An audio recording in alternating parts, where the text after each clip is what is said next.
Suara saya jelas ya? Oke, kita berdoa. Bapa di surga, kami mengucap syukur dan terima kasih untuk kesempatan yang Engkau adakan pada malam hari ini, di mana kami boleh belajar tentang keberadaanmu.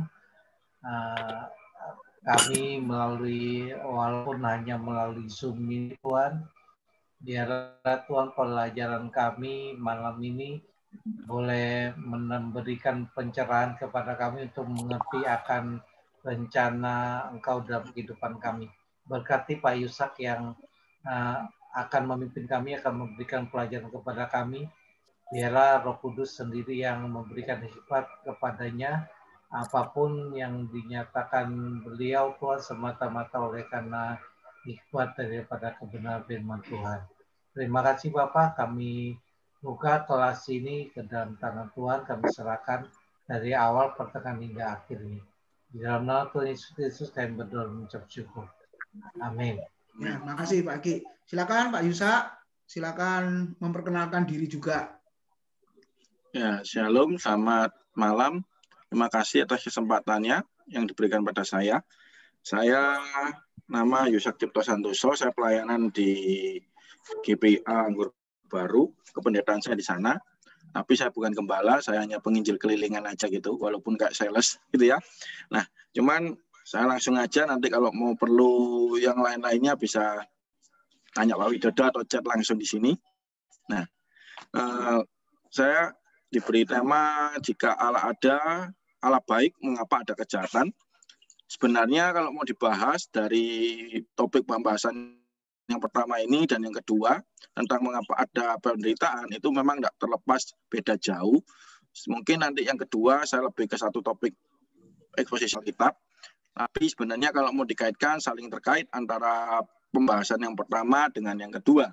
Kenapa? Karena ketika ada kejahatan, pasti orang yang mengalami kejahatan itu pasti juga merasakan yang namanya penderitaan.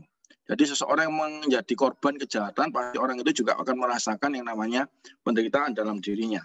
Dan tentunya salah satu pertanyaan yang memang sering diajukan oleh beberapa orang atau banyak orang adalah jika Allah ada, mengapa ada kejahatan? Nah, berhubung karena kita rata-rata mayoritas yang ikut adalah sudah Kristen, sudah percaya kepada Tuhan Yesus, jadi saya batasi tidak akan membahas tentang keberadaan Allah, karena kita semua percaya bahwa Allah itu ada, tapi saya akan membatasinya dengan ketika kita percaya kepada Tuhan, ketika kita percaya pada Allah, tidak terlepas ya siapapun itu juga, termasuk hamba Tuhan, terkadang masih pernah mempertanyakan dan mungkin ada yang mempertanyakan Tuhan, kenapa kok begini? Ketika kita sudah mungkin setia, ketika kita mungkin taat, tiba-tiba kita mengalami sesuatu yang buruk, tiba-tiba kita mengalami suatu kejahatan, ataupun nantinya kita mengalami penderitaan, pastinya kita akan bertanya, kok begini Tuhan? Apa salah saya? Mengapa Tuhan izinkan kejahatan terjadi dalam hidup saya? Kenapa kok saya mengalami penderitaan, kerusuhan, kekacauan, dan lain sebagainya? Seringkali kita pasti pernah bertanya demikian juga.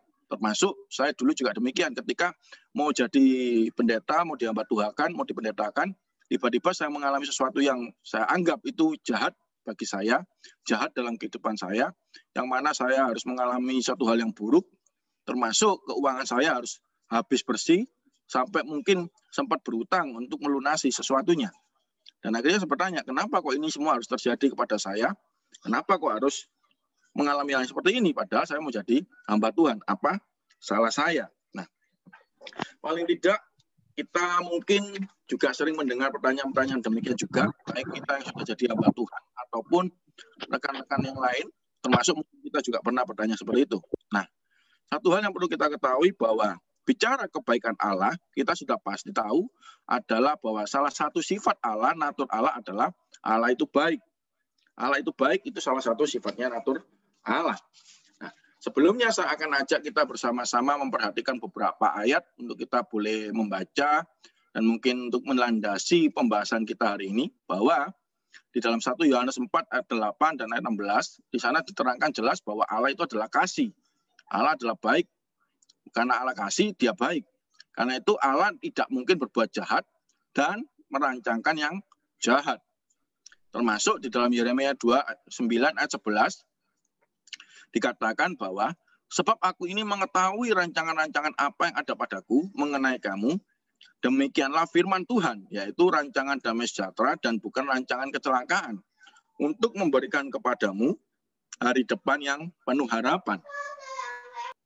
Dan Kejadian 50 ayat 20 katakan, memang kamu telah mereka-rekakan yang jahat terhadap aku, tetapi Allah telah mereka-rekakannya untuk kebaikan, dengan maksud melakukan seperti yang terjadi sekarang ini, yakni memelihara hidup suatu bangsa yang besar.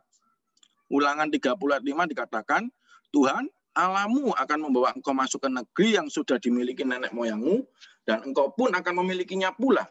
Ia akan berbuat baik kepadamu dan membuat engkau banyak melebihi nenek moyangmu.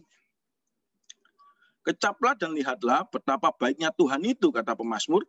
Berbahagialah orang yang berlindung padanya. Takutlah akan Tuhan, hai orang-orangnya yang kudus, sebab tidak berkekurangan orang yang takut akan Dia. Singa-singa muda merana kelaparan, tetapi orang-orang yang mencari Tuhan tidak kekurangan sesuatu pun yang baik. Yakobus 1:17 katakan, setiap pemberian yang baik dan setiap anugerah yang sempurna datangnya dari atas, diturunkan dari Bapa segala terang, padanya tidak ada perubahan atau bayangan karena pertukaran. Termasuk Mazmur 73:1, yang mana ini sebenarnya adalah hukum tradisional yang dipercaya oleh orang Kristen, bahwa ketika kita taat, pasti kita mengalami kebaikan atau berkat. Tapi ketika kita mungkin tidak taat, tidak setia, kita mengalami kutuk. Bukankah itu seringkali juga dipercayai oleh orang Kristen pada saat masa kini, yang juga terus didengungkan oleh beberapa gereja-gereja Tuhan. Mazmur 73:1 dikatakan, sesungguhnya Allah itu baik bagi mereka yang tulus hatinya, bagi yang mereka yang bersih hatinya. Dan puncaknya di Roma 5 ayat 8 dikatakan, akan tetapi Allah menunjukkan kasih-Nya kepada kita oleh karena Kristus telah mati untuk kita ketika kita masih berdosa. Nah, seringkali juga kita berparadigma bahwa kehidupan kita ketika kita sudah setia, ketika kita sudah taat, tetapi ketika ujung-ujungnya di dalam pengiringan hidup kita dan jalan kehidupan kita, tiba-tiba kita dibenturkan dengan satu yang namanya musibah, masalah, ataupun kejahatan yang menimpa kita, kita akan bertanya kepada Tuhan, loh Tuhan, katanya Engkau baik, kenapa saya harus mengalami kejahatan? Mengapa saya harus mengalami musibah? Mengapa saya harus mengalami yang namanya penderitaan?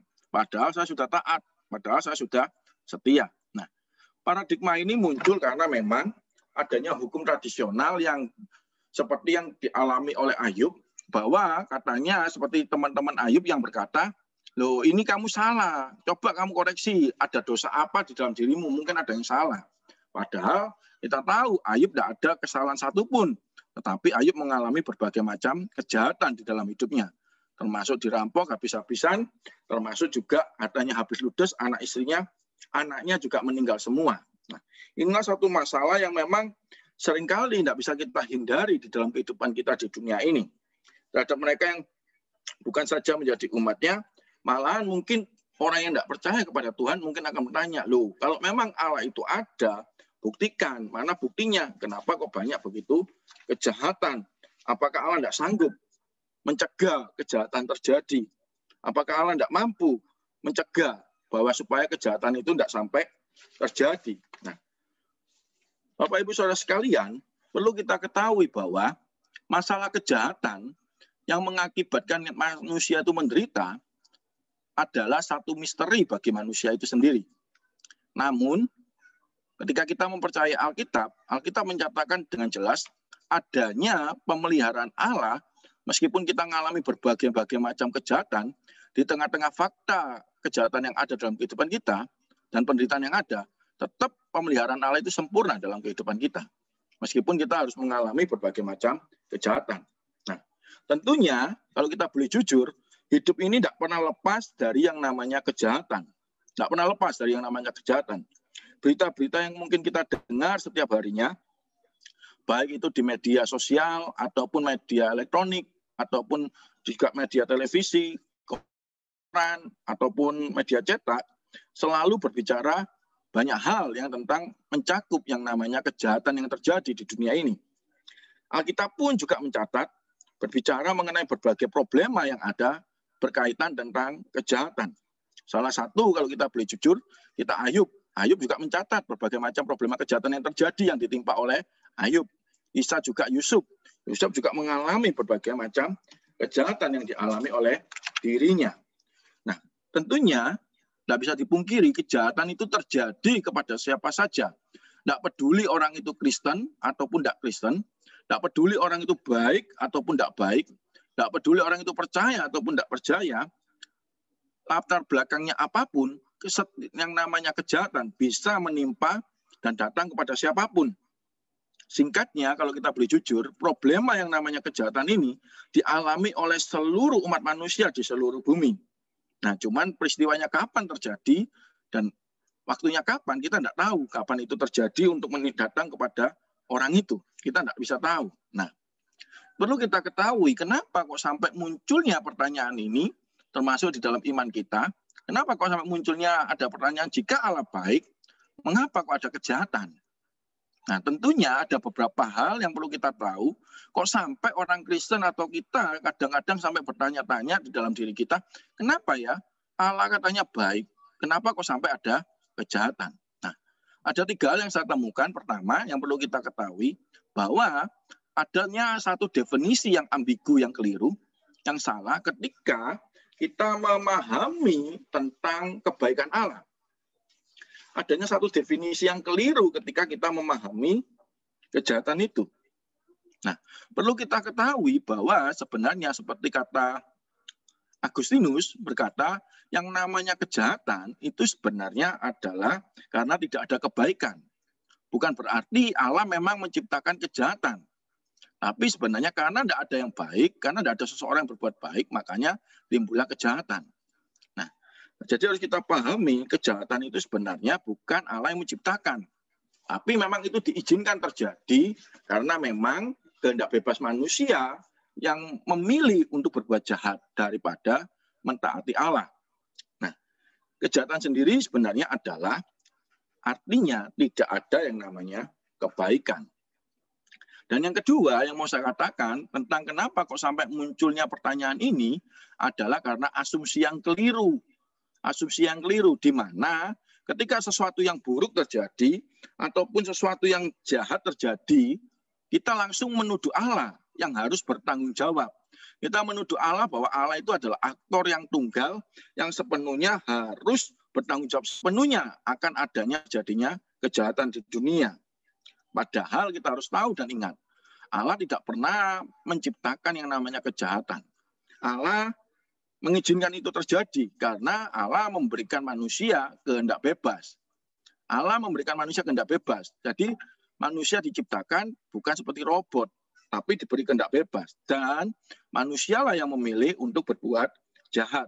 Karena natur manusia di dunia ini adalah memang naturnya berdosa. Seperti Roma 3:23 katakan, bahwa semua manusia telah berdosa dan telah kehilangan kemuliaan Allah. Semua manusia berdosa. Semua orang lebih mencintai dosa. Semua orang lebih memilih yang namanya dosa atau yang jahat. Kenapa? Seperti kata pepatah, bahwa dosa itu adalah nikmat.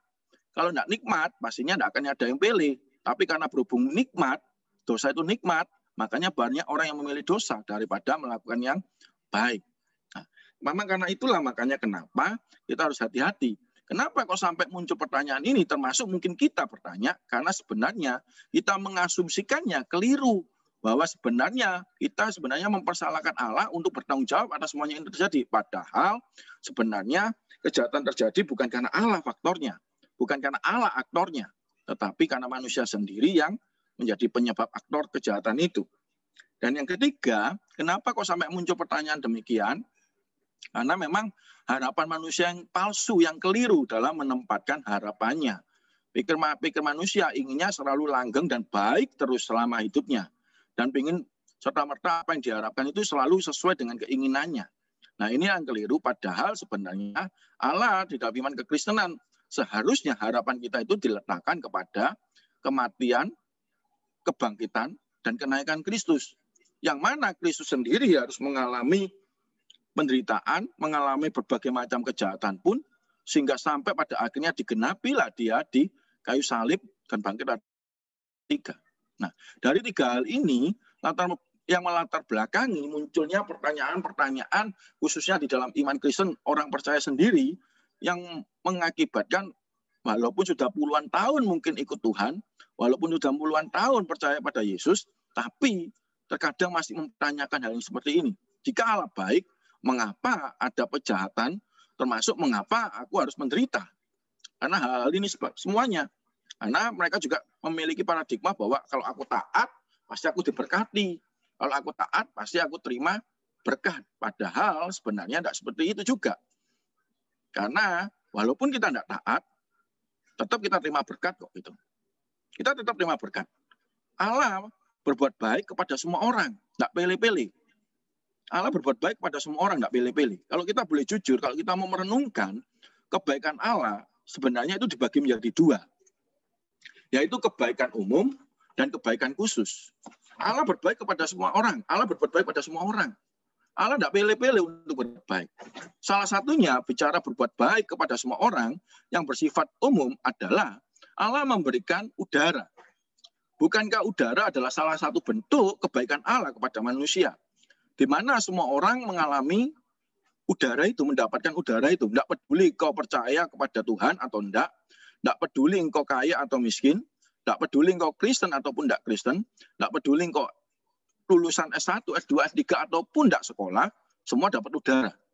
Termasuk hujan. Semua orang dapat hujan. Itu bentuk kebaikan Allah.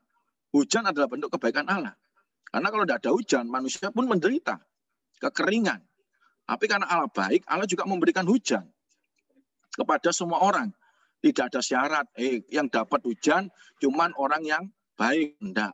Baik yang jahat ataupun yang baik, semua manusia dapat hujan. Termasuk yang terima hujan itu harus orang Kristen loh. Tidak. Semua orang dapat hujan. Tidak peduli kau Kristen ataupun tidak Kristen. Tidak peduli kau percaya ataupun tidak percaya. Semua dapat hujan. Termasuk sinar matahari. Semua dapat sinar matahari. Tidak ada catatan di sana. Yang dapat sinar matahari cuman khusus orang Kristen. Tidak. Yang tidak Kristen pun dapat sinar matahari. Saya tidak bisa bayangkan Bapak Ibu Saudara sekalian. Seandainya yang dapat sinar matahari itu cuma orang Kristen saja. Tentunya rumah kita pasti dipenuhi dengan jemuran-jemuran tetangga, Bapak Ibu sekalian. Karena apa? Karena tetangga-tetangga kita yang non-Kristen jemur kepada kita. Supaya jemurannya cepat kering. Karena kita yang dapat sinar matahari. Enggak, ternyata Allah memberikan sinar matahari kepada semua orang. Salah satu bentuk kebaikan Allah secara umum. Termasuk kekayaan, Bapak Ibu Saudara sekalian. Kekayaan itu sebenarnya juga termasuk kebaikan Allah secara umum. Semua orang bisa mendapatkannya. Ketika kita bekerja keras, berusaha, pasti orang itu bisa kaya. Semua orang dapat kekayaan dari Allah. Termasuk itu kategori hadiah umum. Termasuk kecantikan, kepintaran, ketampanan, dan lain sebagainya itu masuk di dalam kategori kebaikan umum. Kenapa? Karena memang meskipun kita mungkin kelihatannya terbatas, yang namanya dapat kecantikan, kegantengan, kekayaan, mungkin kelihatannya kepintaran, itu kelihatannya terbatas. Tetapi di mata Allah itu masuk kategori kebaikan umum. Karena itu semua tidak memberikan perbedaan antara bahwa yang kaya itu lebih baik derajatnya daripada yang miskin. Tidak. Termasuk bukan berarti yang kaya itu manusianya manusia kelas 1, sedangkan yang miskin manusia rendahan bawah. Tidak. Di mata Allah itu tetap sama, tidak ada perbedaan. Karena kebaikan Allah umum untuk semuanya, untuk kepada semua orang. Sedangkan kebaikan Allah secara khusus bicara tentang ketika seperti yang kita peringati, yang Injil yang sering kita dengar, Yohanes 3:16, yaitu Allah memberikan anaknya yang tunggal kepada, yaitu Kristus Yesus. Nah, kebaikan Allah secara khusus ini puncaknya adalah Kristus kepada orang yang percaya kepadanya. Dia diselamatkan. Nah, itu kebaikan Allah secara khusus. Memang hadiah kebaikan Allah secara khusus ini ditawarkan kepada semua orang. Tetapi tidak semua orang mendapatkannya. Beda dengan kebaikan umum tadi. Diberikan pada semua orang dan semua orang mendapatkannya. Sedangkan kebaikan Allah secara khusus ini hanya ditawarkan kepada semua orang, tapi tidak semua orang mendapatkannya. Yang mendapatkannya yang percaya kepada Dia, yaitu Kristus Yesus itu. Nah, jadi di sini kita bisa tahu bahwa Allah sebenarnya adalah Allah yang baik. Allah yang tidak pernah jahat kepada manusia. Allah yang tidak pernah membeda-bedakannya. Karena apa? Manusia diberi kehendak bebas untuk pilih. Mau pilih Yesus enggak? Mau terima Yesus enggak? Gitu kan? Kalau mau terima Yesus, ya kau juga dapat kebaikan Allah secara khusus. Tapi kalau kau tidak mau pilih, ya kau tetap dapat kebaikan kok. Tetap dapat kebaikan Allah. Yaitu tapi secara umum, secara khususnya kita tidak dapat. Karena manusia diberi kehendak bebas untuk memilih. Mau milih yang mana? Mau milih Kristus atau tidak? Semacam itu. Nah, selanjutnya, seperti John Frame katakan, kita bicara tentang kejahatannya di dalam bukunya Apologetika bagi Kemuliaan Allah, di sana dikatakan, siapa di antara kita yang belum pernah berteriak, mengapa Tuhan? Pasti semua orang pernah berteriak, mengapa Tuhan? Kok begini Tuhan? Pada saat kita mengalami tragedi ataupun kejahatan ataupun masalah di dalam pengalaman kita, pasti orang itu pernah bertanya, mengapa Tuhan? Kita secara sederhana merasakan adanya suatu ketidakcocokan yang sangat buruk antara pengalaman kita dan keyakinan kita tentang Allah. Nah, jeritan hati ini mungkin sama dengan jeritan penderitaan, sebuah jeritan minta tolong, sebuah jeritan keraguan-raguan yang mempertanyakan presuposisi-presuposisi terdalam milik kita sendiri. Kok bisa begini ya? Kenapa kok begini? Nah, inilah yang seringkali kita juga mungkin tanyakan. Dan perlu kita ketahui bahwa setiap kejahatan itu menyangkal adanya Allah yang maha baik. Ini latar belakangnya. Setiap kejahatan itu sebenarnya menyangkal adanya Allah yang baik. Nah, adanya kejahatan juga menyangkal adanya Allah yang maha kuasa. Nah, kita akan batasi pembahasan kita pada malam hari ini di dalam dua hal ini. Yaitu ketika bicara kejahatan itu sebenarnya menyangkal ada Allah yang maha baik sehingga muncul pertanyaan itu. Dan ketika adanya kejahatan itu juga menyangkal adanya Allah yang maha kuasa. Kok bisa demikian? Mengapa kok demikian? Mengapa ini terjadi? Sebenarnya kita menyangkal hal ini. Dan kita akan bahas di dalam beberapa pokok masalah yang akan kita bahas adalah tentang mengapa kejahatan itu ada. Dan yang kedua, bagaimana hubungannya sebenarnya antara pemeliharaan Allah dengan kejahatan. Dan yang ketiga, apa maksud dan tujuan Allah di dalam kejahatan. Terakhir, kita akan bahas bagaimanakah orang percaya seharusnya bersikap di dalam memandang kejahatan itu. Nah, webinar kali ini saya akan batasi dengan bahasan-bahasan seperti ini, termasuk nanti mungkin saya akan tutup dengan perspektif Kristiani tentang kejahatan, tentang kebaikan Allah dan kejahatan itu, dalam memandang kejahatan. Nah, yang pertama, kita akan bicara tentang mengapa kejahatan itu ada. Mengapa kejahatan itu ada? Menurut Agustinus, di dalam bukunya City of God, di sana dikatakan bahwa for evil has no positive nature, what we call evil is merely the lack of something that is good. Bahwa di sana dikatakan kejahatan, sebenarnya kebaikan Allah itu tidak ada ketika digantikan kejahatan itu. Di ketiadaan kejahatan, karena adanya kejahatan, karena tidak adanya kebaikan. Kesimpulannya singkatnya seperti itu. Nah, istilah kejahatan sendiri atau the evil biasanya dimengerti sebagai lawan dari kebaikan. Ini yang seringkali ada di dalam paradigma kita bahwa lawan dari kebaikan adalah kejahatan. Nah, di dalam kamus bahasa Inggris Indonesia juga diartikan sebenarnya kejahatan itu adalah sebagai suatu kemalangan. Nah, kejahatan sendiri diartikan di dalam hal ini adalah artinya kehilangan sesuatu. Ketika seseorang itu kehilangan sesuatu, di dalam dirinya dan benaknya akan merasa, aduh, aku mengalami sesuatu yang tidak enak ya. Nah, ketika kita kehilangan itu, kita akan merasakan bahwa ada sesuatu yang jahat menimpa kehidupan kita. Termasuk salah satunya penderitaan. Nah, jika kebaikan yang seharusnya ada di sana hilang dari sesuatu, itu adalah kejahatan. Termasuk ketika kita punya sesuatu yang berharga, dan ternyata yang berharga itu harus diambil oleh Tuhan, makanya kita akan ngomong, loh Tuhan, kenapa kok jahat? Kenapa kok ini kok ambil? Sempat beberapa waktu yang lalu, saya pun sebenarnya sempat mempertanyakan.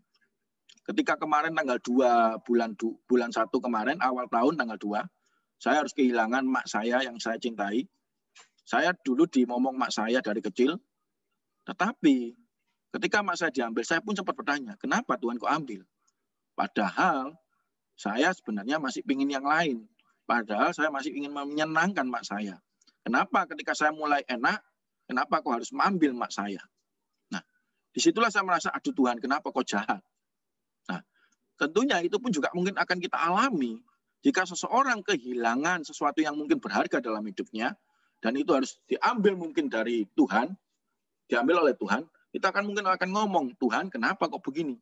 Kenapa kok jahat ngambil sesuatu yang berharga dari hidupku? Kita akan terlintas seperti itu pertama kalinya. Nah, jika seseorang kehilangan kemampuan untuk melihat, itu adalah kejahatan. Kejahatan adalah hilangnya sesuatu yang seharusnya ada di sana. Ketika itu hilang, kita akan merasakan, aduh, kita mengalami yang namanya kejahatan. Itu pengertian kejahatan. Lalu kita bertanya, dari mana asalnya kejahatan itu? Apakah memang dari Allah? Apakah Allah yang menciptakan kejahatan itu? Dari mana kejahatan itu berasal? Ternyata salah satu hal yang membuat manusia itu sempurna secara moral adalah sebenarnya kebebasan, kalau kita mau jujur. Secara moral, ketika kita merasa bebas, disitulah manusia akan merasa sempurna. Makanya kenapa Allah menciptakan manusia tidak seperti robot, karena Allah tahu yang terbaik untuk manusia itu. Sehingga Allah memberikan kehendak bebas di dalam kehidupan manusia. Kita memiliki pilihan yang nyata tentang apa yang akan kita lakukan dan apa yang akan kita kerjakan. Allah menciptakan kita sedemikian rupa, ia juga pun mengizinkan adanya kemungkinan munculnya kejahatan. Jadi munculnya kemungkinan, possibility, bukan potensi. Jadi Allah menciptakan kita dengan kehendak bebas, tidak menaruh potensi untuk berbuat dosa, tidak menaruh potensi untuk berbuat jahat. Tetapi Allah memberikan possibility, kemungkinan. Dengan adanya kehendak bebas itu, manusia bisa berdosa dan berbuat jahat. Bebas di sini berarti kita harus memiliki bukan hanya kesempatan untuk memilih yang baik, melainkan juga kemampuan untuk memilih yang jahat. Karena ada kehendak bebas dalam diri manusia. Ketidaksempurnaan itu muncul melalui penyalahgunaan kesempurnaan moral yang Allah berikan kepada kita sebagai makhluk yang bebas. Nah, perlu kita ketahui bahwa kehendak bebas adalah kemampuan untuk memutuskan di antara beberapa alternatif atau pilihan bebas di antara dua atau lebih keinginan kita. Itu definisi dari kehendak bebas, tanpa paksaan. Kehendak bebas itu berarti kemampuan untuk membuat keputusan tanpa dipaksa, tidak ada yang mempengaruhi, tanpa ada paksaan dari pihak yang lain. Di antara dua atau lebih pilihan, kita bisa memilih di sana. Kehendak bebas bukan terletak pada pilihan yang tidak terbatas, melainkan pada pilihan yang tidak terkengkang antara pilihan apapun yang tersedia. Selama pilihan itu berasal dari orang itu dan bukan dari kekuatan dari luar, keputusan itu dibuat dengan kehendak bebas. Nah, ini harus kita ketahui tentang kehendak bebas sendiri.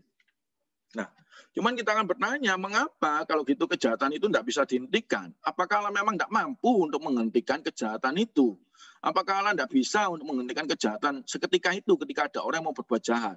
Nah, mengapa Allah tidak melakukan sesuatu terhadap kejahatan? Jika ia bisa dan akan melakukan sesuatu, mengapa kita masih mengalami yang namanya kejahatan? Mengapa kejahatan itu tetap ada? Dan bahkan tampaknya kalau kita boleh jujur, kejahatan itu nggak berkurang, justru makin banyak kalau kita boleh rasakan dan lihat. Kenapa?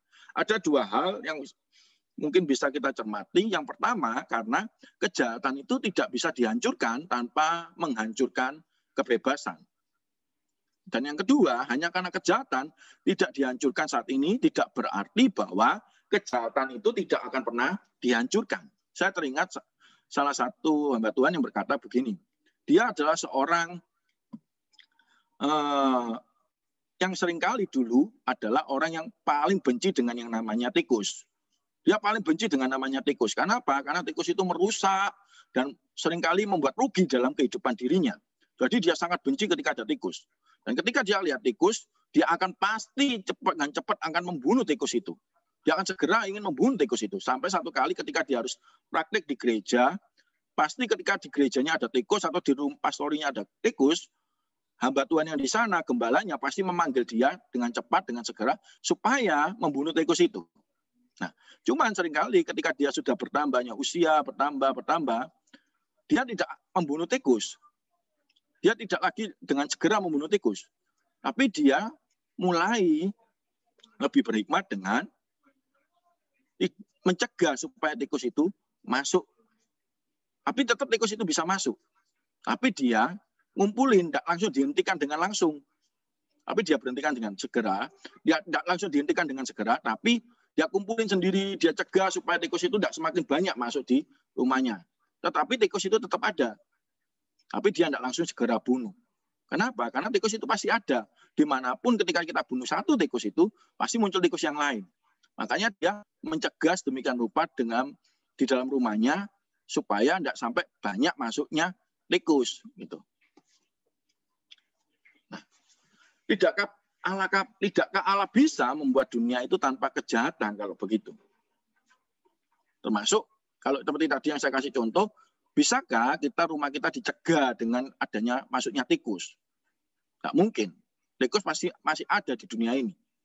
Meskipun kita cegah sedemikian rupa, tetap tikus itu masuk. Nah, juga termasuk dengan Allah. Tidakkah Allah bisa membuat dunia tanpa kejahatan? Ya bisa, ada beberapa argumen. Ya bisa, seandainya Allah tidak menciptakan apa-apa. Bisa, Allah tidak menciptakan apa-apa, sehingga tidak perlu adanya kejahatan. Tapi kan tidak mungkin. Allah sudah menciptakan sedemikian rupa, dan semuanya diciptakan baik, kata Allah. Di dalam Kejadian 1. Dan yang kedua, kemungkinan yang kedua, kalau tidak ada kejahatan, bisakah Allah mencegah kejahatan dunia? Bisakah Allah membuat dunia tanpa kejahatan? Ya bisa, seandainya Allah bisa menciptakan dunia tanpa makhluk yang bebas, tanpa diberi kehendak bebas. Tapi sekali lagi, tidak mungkin, karena manusia sudah diciptakan dengan kehendak bebas. Dan yang ketiga, mungkinkah demikian? Ya mungkin, karena Allah seharusnya bisa menciptakan makhluk yang bebas, yang tidak akan berdosa. Tapi tidak mungkin, sekali lagi. Karena apa? Karena manusia sudah jatuh dalam dosa karena kehendak bebas itu. Dan yang keempat, bisa jadi dunia tanpa kejahatan jika Allah seharusnya bisa menciptakan makhluk yang bebas, yang akan berdosa, tetapi semuanya akan diselamatkan. Tapi ternyata kalau di dalam iman Kristen yang kita percaya, tidak semua manusia kok yang diselamatkan. Karena kalau semua diselamatkan itu namanya jatah, bukan anugerah. Keselamatan kita percayai dalam iman Kristen adalah anugerah. Sehingga pastinya tidak semua orang yang terima itu. Seandainya itu jatah, pasti semua orang diselamatkan. Nah, dari 4 hal ini, ada hal yang bisa kita ketahui bahwa sebenarnya tidak mungkin dunia itu tanpa adanya kejahatan. Dunia pasti ada kejahatan. Karena Allah sudah menciptakan segala sesuatunya. Dan Allah menciptakan dunia dengan makhluk yang bebas, yang punya kehendak bebas. Dan Allah juga menciptakan manusia yang bebas, yang dengan kehendak berdosa, yang juga lebih sebenarnya setelah jatuh dalam dosa, lebih mencintai yang namanya dosa. Dan ternyata Allah juga menciptakan manusia dengan tidak semua orang yang diselamatkan, hanya beberapa orang yang diselamatkan. Karena sebagiannya juga memang mencintai dosa dan tidak mau diselamatkan. Nah, kita akan lihat satu-satu dari 4 hal ini. Ketika bicara Allah bisa tidak menciptakan apa-apa, ini sebenarnya menyiratkan bahwa lebih baik tidak ada apa-apa daripada kejahatan muncul. Apakah iya? Ya tidak mungkin. Karena Allah yang lebih berhikmat. Allah yang lebih tahu. Tetapi itu mengabaikan fakta bahwa pada mulanya benda-benda diciptakan dalam keadaan yang baik. Seperti yang Kejadian 1 katakan. Semuanya baik ketika Allah ciptakan kok. Dan bagi mereka sekedar ada itu sudah baik. Ya, tapi itu kan pikiran manusia. Kalau dalam mata Allah tidak seperti itu. Kebaikan itu tidak akan ada jika Allah tidak mencipta. Karena Allah mencipta, makanya ada kebaikan. Itu sebenarnya seperti itu. Karena Allah menciptakan, disitulah adanya kebaikan. Tapi seandainya Allah tidak menciptakan, justru tidak ada kebaikan Allah di sana. Nah, bicara yang kedua, ketika Allah bisa menciptakan dunia tanpa makhluk yang bebas, Allah seharusnya bisa memenuhi bumi dengan segala binatang, ataupun robot, kalau kita boleh jujur, yang hanya melakukan kehendak Allah. Yang semuanya harus disetir dengan Allah. Tetapi ini akan menjadi sebuah problem yang sama seperti yang pertama, yang tadi bahasan pertama, bahwa pilihan non-moral. Artinya apa? Dunia non-moral itu tidak bisa menjadi dunia yang baik secara moral. Tidak bisa. Sekali lagi, kita tidak bisa membandingkan apa yang non-baik dengan yang jelek atau yang lebih ringan daripada pemerkosaan atau pembunuhan. Tidak bisa membandingkan hal itu. Itu akan membuat dunia menjadi lebih baik. Dan tentu saja, kalau kita boleh jujur, teori yang namanya teori penderitaan, yang ringan bisa diperluas sampai tidak ada kejahatan sama sekali. Ini bahkan bisa diperluas sampai, kalau kita mau jujur, sampai kasus yang ekstrim. Dengan bahasan kita nanti yang terakhir, bagaimana dengan adanya neraka. Yang ketiga, Bicara Allah yang seharusnya bisa menciptakan makhluk yang bebas, yang tidak akan berdosa. Secara logis, kalau kita boleh jujur, ada kemungkinan untuk memiliki kehendak bebas dan tidak berdosa. Adam melakukan hal itu sebelum ia jatuh dalam dosa. Adam melakukan hal itu. Dan Yesus melakukan hal itu sepanjang hidupnya juga. Di dalam Ibrani pasal 4, ayat yang ke-15 kalau tidak salah, Yesus melakukan hal itu. Alkitab juga mengatakan bahwa suatu hari nanti ada dunia di surga di mana setiap orang memiliki kehendak bebas tetapi tidak ada dosa lagi. Ya nanti setelah bumi dan langit baru.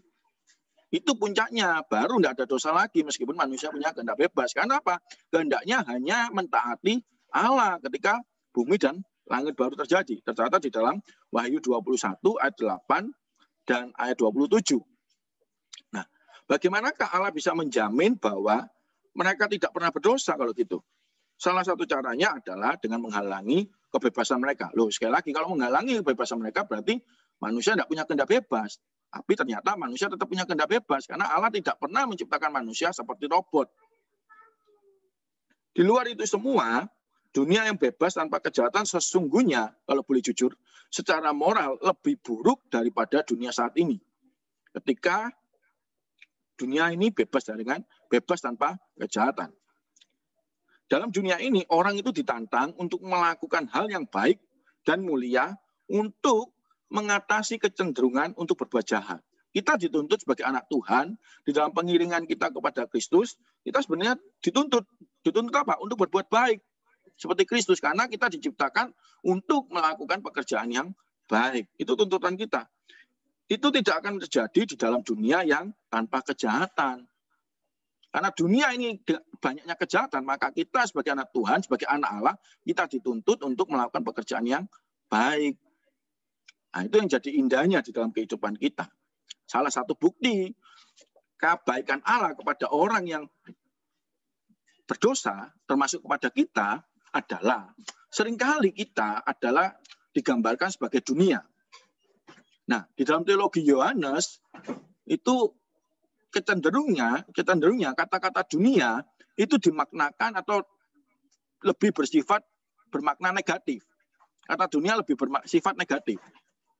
Ada beberapa ayat bahwa di dalam Yohanes 3:16-18, sebentar saya lihat lagi ya, mungkin lupa, salah satu bentuknya.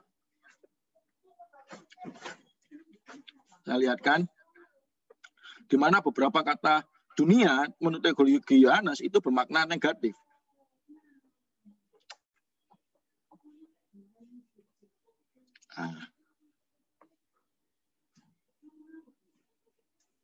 Sebentar.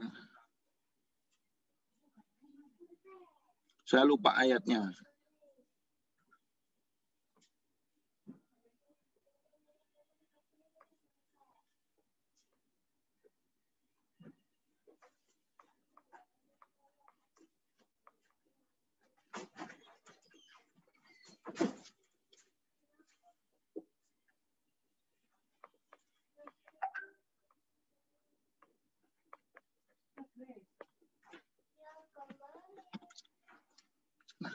Dunia yang digambarkan berarti negatif adalah di Yohanes 3:19. Di mana, dan inilah hukuman itu, terang telah datang ke dalam dunia, tetapi manusia lebih menyukai kegelapan daripada terang, sebab perbuatan-perbuatan mereka jahat. Lalu di Yohanes 7:7 juga dikatakan, ini dunia berarti negatif. Dunia tidak dapat membenci kamu, tetapi ia membenci aku, sebab aku bersaksi tentang dia bahwa pekerjaan-pekerjaannya jahat. Lalu di Yohanes 1:10, ia telah ada di dalam dunia, dan dunia dijadikan olehnya, tetapi dunia tidak mengenalnya. Yohanes 1:29, pada keesokan harinya Yohanes melihat Yesus datang kepadanya, dan ia berkata, lihatlah anak domba Allah yang menghapus dosa dunia. Nah, dunia-dunia di sini, di dalam teologi Yohanes, itu merujuk kepada yang maknanya adalah negatif. Tetapi ternyata, meskipun dunia itu menolak, dan dunia itu kelihatannya membenci Kristus, tetapi tetap Allah itu berbuat baik kepada dunia. Allah tetap melakukan yang baik kepada dunia. Yaitu apa? Memberikan anaknya yang tunggal. Tetap memberikan anaknya yang tunggal kepada dunia, meskipun dunia seringkali membenci dia, dunia seringkali menolak dia, tetapi Allah tetap memberikan yang terbaik kepada dunia. Bukankah itu satu kebaikan Allah yang mutlak, yang tidak bisa diganggu-gugat, bahwa sebenarnya dunia itu membenci, tapi Allah tetap berbuat baik kepada dunia. Seandainya kita sudah tahu orang itu jahat kepada kita, sudah tahu orang itu mungkin membenci kita, merugikan kita, berbuat yang tidak baik kepada kita, apakah mungkin kita masih mau berbuat baik kepada dia? Atau apakah mungkin kita masih memberi yang terbaik untuk dia ketika orang itu minta yang baik kepada kita? Pastinya, kalau kita, pasti kita akan ngomong, kok enak, kok nyimun gitu kan. Tapi Allah tidak demikian. Makanya di sini membuktikan bahwa Allah itu sebenarnya baik kepada semua orang, termasuk khususnya kepada orang percaya. Meskipun kita naturnya seringkali menolak dia, membenci dia, menyakiti dia, mengecewakan dia, ternyata dia masih baik kepada kita dan memberikan yang terbaik. Itu tentang bicara yang pertama. Bicara berkaitan tentang kejahatan. Dan yang kedua, kalau begitu apa hubungannya pemeliharaan Allah dengan kejahatan? Apa hubungan pemeliharaan Allah dengan kejahatan? Ternyata bicara hubungan Allah dengan kejahatan, yaitu yang pertama bahwa Allah memelihara umatnya di tengah-tengah kejahatan, itu sebenarnya bersifat Allah hanya mengizinkan kejahatan itu terjadi. Allah hanya mengizinkan itu terjadi. Allah mengizinkan adanya kejahatan atau dosa. Namun izin Allah ini tidak boleh dilihat dalam pengertian etis atau moral. Maksudnya demikian, jika Allah mengizinkan kejahatan masuk ke dalam dunia, tidak berarti bahwa ia juga mengakui kejahatan itu sebagai sesuatu yang benar dan sesuai dengan hukumnya. Tetapi izin Allah ini lebih kepada pengertian bahwa Allah tidak menghalangi maksudnya kejahatan itu ke dalam dunia. Karena manusia sekali lagi punya kehendak bebas. Jadi Allah hanya mengizinkan kejahatan itu terjadi. Kejatuhan manusia ke dalam dosa atau terjadi pada pemeliharaan Allah yang mengizinkan hal ini. Karena ini lebih tepat untuk mengatakan bahwa Allah mengizinkan adanya dosa tetapi tidak menciptakan dosa. Termasuk seperti itu. Allah mengizinkan adanya kejahatan tetapi tidak menciptakan kejahatan. Kejahatan dapat masuk ke dalam dunia karena Allah mengizinkan hal itu terjadi. Bukan berarti Allah yang menciptakan kejahatan itu. Bukan seperti itu. Nah, yang kedua, selain Allah mengizinkan, Allah pun juga mengarahkan. Allah pun mengarahkan di dalam pemeliharaan Allah. Nah, dalam kebijaksanaan dan kemahakuasaannya Allah, Allah mengarahkan kejahatan itu terjadi dan boleh terjadi hanya untuk mencapai tujuan baiknya. Hanya untuk menggenapi rencana yang baik di dalam diri Allah. Contohnya di dalam kisah Yusuf, di dalam Kejadian pasal 37 ayat 50. Di mana melalui tindakan-tindakan yang jahat oleh saudara-saudara Yusuf, yang dilakukan pada Yusuf, ternyata Allah mengarahkan sedemikian rupa supaya Yusuf menyadari hal itu. Dan akhirnya Yusuf berkata, kalau kamu mereka-rekakan yang buruk, Allah telah mereka-rekakan yang baik terhadap diriku. Dan yang kedua, puncaknya kita bicara tentang penyaliban Kristus. Kita lihat bahwa begitu banyaknya kejahatan yang terjadi kepada Kristus. Kristus tidak pernah berdosa, dan Kristus tidak pernah menyakiti orang, tapi ternyata Kristus dijahati sedemikian rupa. Dan puncak kejahatan itu terjadi sampai Kristus harus mati di kayu salib. Bukankah itu bentuk kejahatan? Tapi ternyata karena Kristus mati di kayu salib, justru hal yang baik itu terjadi bagi kita, orang pilihannya. Yaitu kita beroleh keselamatan. Nah, di dalam Allah yang mengarahkan ini, ada dua sifatnya yang bicara tentang Allah mengarahkan. Yang mana sifat yang pertama bahwa Allah mengarahkan itu bersifat Allah mencegah terjadinya kejahatan yang lebih buruk. Yaitu di dalam kisah Abimelek. Kejadian 20 ayat 6. Di mana Allah berintervensi secara langsung mencegahnya melakukan dosa, menghampiri salah. Supaya dosanya tidak lebih besar lagi. Termasuk ketika Daud juga berdoa agar Allah melindunginya dari kejahatan. Sebelum seseorang sampai melakukan dosa, kadang-kala Allah mencegah peristiwa tersebut. Ya, salah satunya seperti doa yang diajarkan Tuhan Yesus, yaitu doa Bapa kami. Jauhkanlah kami dari yang jahat. Bisa kita dijauhkan dari yang jahat. Tapi ingat, tetap ada kemungkinan bahwa kita buat yang jahat. Dan sifat yang kedua, ketika bicara pemeliharaan Allah yang mana Allah mengarahkan, itu ternyata Allah juga sifatnya membatasi kejahatan itu terjadi. Yaitu di dalam pengontrolan Allah terhadap dosa dapat terlihat dalam batasan jangkauan dosa tersebut. Kisah Ayub menunjukkan hal ini. Selain itu kita ingat betul satu ayat yang menjadi kekuatan kita di dalam 1 Korintus 10 ayat 13 yang berkata bahwa pencobaan-pencobaan yang kita alami tidak melebihi kekuatan kita. Allah batasi sehingga apapun yang terjadi dalam hidup kita, termasuk kejahatan terjadi dalam kehidupan kita, itu sebenarnya tidak akan melebihi kekuatan kita. Karena Allah sudah batasi sampai sini, tidak akan lebih. Dan kita akan kuat menanggungnya.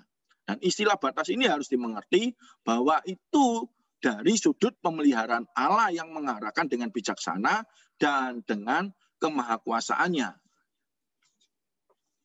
Yang ketiga, selain bicara hubungan pemeliharaan Allah dan kejahatan, yang ketiga kita akan bicara tentang maksud dan tujuan Allah di dalam kejahatan. Maksud dan tujuan Allah di dalam kejahatan. Yaitu yang pertama bahwa kejahatan itu sebagai sarana penghukuman Allah. Sarana penghukuman Allah. Penghukuman ini berkaitan erat dengan sifat yang mana Allah itu sifatnya kudus dan adil. Nah, kita harus tahu bahwa natur Allah, sifat-sifatnya Allah itu tidak bisa dibagi-bagi. Semua saling berkaitan dan saling jadi satu. Bicara kudus, ya Allah itu baik. Bicara baik, ya bicara Allah adil. Jadi satu keterkaitan. Sifat Allah ini tidak dapat mentolerir kejahatan yang dilakukan oleh manusia. Untuk itulah sarana penghukuman Allah harus dilakukan. Makanya kejahatan itu salah satunya bisa dijadikan sebagai sarana hukuman yang Allah izinkan untuk menghukum manusia yang berdosa. Yang kedua, kejahatan juga sebagai sarana pendidikan Allah. Alkitab mencatat juga bahwa kejahatan adalah sarana pendidikan dan disiplin Allah dalam mendidik dan melatih umatnya. Allah bukan saja sebagai seorang hakim yang adil, tapi juga sebagai seorang ayah yang mendidik anak-anaknya. Allah juga menggunakan penderitaan ataupun kejahatan untuk mendidik orang yang percaya supaya apa? Karena supaya yang pertama, supaya orang itu terus bertumbuh semakin dekat dengan Allah. Dan juga supaya berkesempatan untuk meneladani seperti Kristus. Dan juga itu menjadi yang ketiga, tantangan bagi orang percaya untuk bertumbuh dan bukannya untuk jatuh di dalam dosa dan hidup di dalam dosa. Yang keempat, sebagai sarana pembuktian bahwa iman orang itu murni. Dan tentunya kita sebagai orang tua pun ketika punya anak, pasti ingin yang terbaik. Kita akan mendidiknya sedemikian rupa supaya tidak menjadi anak yang gampangan. Termasuk ketika kita harus pukul dengan rotan, kita akan pukul dia.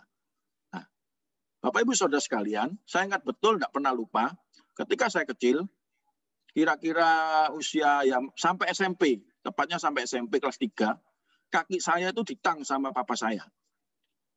Seringkali ditang. Ketika saya mau main sepak bola, kaki saya pasti ditang. Jadi saya main sepak bola itu pun nyengit-nyengit, bahkan bohongi papa saya. Dan kalau jam papa saya pulang, saya akan segera cepat-cepat pulang ke rumah dan cuci kaki, bersihin diri supaya tidak ketahuan saya main sepak bola. Satu kali, tiba-tiba papa saya pulangnya agak sorean, dan saya belum pulang ke rumah. Dan akhirnya papa saya sudah mendapati saya, bahwa saya masih dengan kaki yang kotor, setelah saya bermain sepak bola. Dan ketika papa saya tanya, dari mana kamu? Saya bilang, dari main. Main apa? Ya, karena saya tidak bisa bohong, kaki saya sudah kotor, saya bilang cuma main lari-lari. Papa saya tetap marah.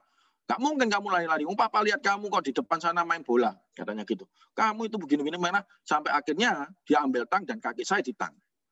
Ketika kaki saya ditang, satu kali yang terlintas di dalam pikiran saya dan benak saya ngomong dan teriak dalam hati saya, Papa jahat. Kenapa Papa berbuat jahat kepada saya? Kenapa anaknya sendiri harus ditang kakinya? Tidak tahu maksud Papa saya sampai ngetang kaki saya. Hingga pada akhirnya setelah kejadian itu beberapa tahun sampai saya dewasa dan saya menikah, baru saya tahu. Ketika saya sama anak-anak remaja tempat saya dulu bermain bola, dan ketika main futsal di lapangan, tiba-tiba saya cedera di futsal itu. saya tergeletak di lapangan futsal sampai 1 jam tidak bisa bangun karena saya di tracking dari belakang dan saya terjerembab, tersungkur gitu, seperti dari tulang punggung saya ada yang retak ataupun keselio atau yang gimana, saya tidak bisa bangun di lapangan itu. Dan saya di sanalah saya baru sadar, kenapa dulu saya dicegah dan dilarang sekali main sepak bola. Karena dulu badan saya kecil, kurus, kering, hidup lagi. Makanya kenapa tidak boleh sama papa saya main sepak bola. Karena ketika saya main sepak bola, pasti ada yang cedera. Nggak tahu keselio, nggak tahu kaki saya bengkak. Pokoknya ada aja. Setelah pulang main sepak bola, pasti ada yang sakit. Nah, makanya papa saya ngelarang saya main sepak bola. Nah, seperti itulah kita juga. Ketika kita mungkin ada sesuatu yang jahat terjadi dalam hidup kita, kadang kita akan teriak, loh Tuhan, kenapa kok jahat? Tapi sebenarnya itu terjadi, itu adalah sarana pendidikan yang Allah berikan kepada kita. Yang ketiga, kejahatan sebagai sarana penyingkapan diri Allah. Penyingkapan diri Allah. Kemahakuasaan dan kemuliaan Allah dapat menjadi nyata melalui apa yang dikerjakannya di dalam kejahatan. Misalnya, melalui mujizat, pertolongan, perlindungan, ataupun pemeliharaan Allah. Selain itu, orang percaya akan menjadi semakin dekat dengan Allah dalam hal melihat kedaulatan dan keagungan Allah yang belum pernah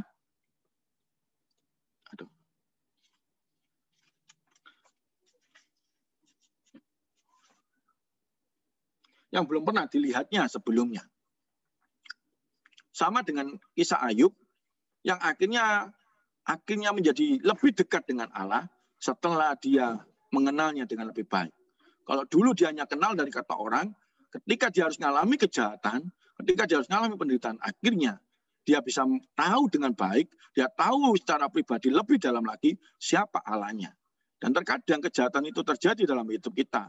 Itu adalah sarana penyingkapan diri Allah untuk kita semakin mengenalnya lebih dalam lagi. Semakin mengenalnya secara pribadi. Bukan berarti Allah itu jahat ketika ada kejahatan. Dan yang keempat, bicara tentang sikap orang percaya dalam memandang kejahatan. Bagaimana sikap kita ketika kita mengalami kejahatan? Bagaimana sikap kita seharusnya ketika memandang yang namanya kejahatan? Yang pertama, meskipun masalah kejahatan itu adalah suatu misteri, namun ketika orang percaya menghadapi kejahatan, ketika kita harus mengalami yang namanya kejahatan, percayailah, tetap ada kebaikan dan kebijaksanaan Allah. Di tengah-tengah keterbatasan akal kita, manusia, untuk memahami maksud Allah. Tapi percayalah bahwa ada kebaikan dan kebijaksanaan yang Allah tetap berikan ketika kejahatan itu terjadi dalam hidup kita. Dan yang kedua, sikap kita seharusnya adalah hendaknya kita sebagai orang percaya juga bisa bermegah di sana. Bisa tetap bersuka cita di sana. Karena apa? Karena di dalam hal itu ada pengharapan yang tidak akan pernah mengecewakan bagi kita orang percaya. Kenapa? Karena pengharapan itu asalnya dari Allah sendiri yang telah mati, bangkit, dan naik surga. Allah memiliki campur tangan atas segala sesuatu di dalam kebaikan, kebijaksanaan, kematahuan, dan kemahakuasaannya yang tak terpahami oleh kita manusia. Nah, dari hal ini, kita bisa simpulkan beberapa hal yang mana di dalam pandangan secara Kristen, kita dalam memandang yang namanya kejahatan, seharusnya kita bisa melihatnya dengan baik, menyingkapinya dengan baik. Allah berkuasa, dan Allah memang sangat berkuasa di dalam hidup kita. Allah mengizinkan kejahatan terjadi, tapi bukan berarti Allah menciptakan kejahatan. Dan juga bukan berarti bahwa itu tidak baik. Kadangkala kita izinkan, kadangkala Allah itu izinkan itu terjadi supaya kita semakin mengenal Dia. Nah, di dalam hal ini kita bisa menjelaskan bahwa Allah yang baik itu tidak dapat dipungkiri, tetap mengizinkan adanya kejahatan juga. Nah, cuman masalahnya penilaian yang baik di dalam Kejadian 1 itu sebenarnya yang bisa menentukan mana yang baik dan yang tidak baik itu cuma Allah. Yang bisa menentukan bahwa ini baik, ini tidak baik itu hanya Allah. Kenapa? Karena kita terbatas dalam menilai mana yang baik dan yang tidak baik. Allah di dalam Kejadian 1 ketika Allah menciptakan ciptaannya semua dikatakan baik, baik, baik, dan baik. Dan ketika Allah menciptakan manusia, ketika dilihatnya Adam seorang diri saja, Allah juga menentukan bahwa tidak baik sendirian saja. Nah, untuk menentukan mana yang baik dan yang tidak baik, kita harus tahu bahwa sebenarnya itu bukan berasal dari diri kita. Tapi itu semuanya berasal dari tangan Allah. Allah lah yang berhak menentukan mana yang baik dan tidak baik. Kita itu hanya ciptaan, kita itu hanya terbatas. Karena untuk menentukan mana yang baik dan yang tidak baik itu sangat sulit, Bapak Ibu sekalian. Sangat susah. Contohnya, kemarin kita tahu bahwa ada pesawat Sriwijaya harus jatuh.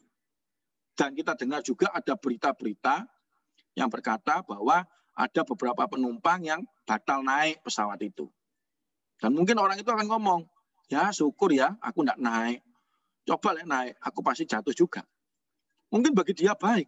Tapi bagi orang lain yang mendengarnya juga belum tentu baik. Karena bisa jadi dilema juga.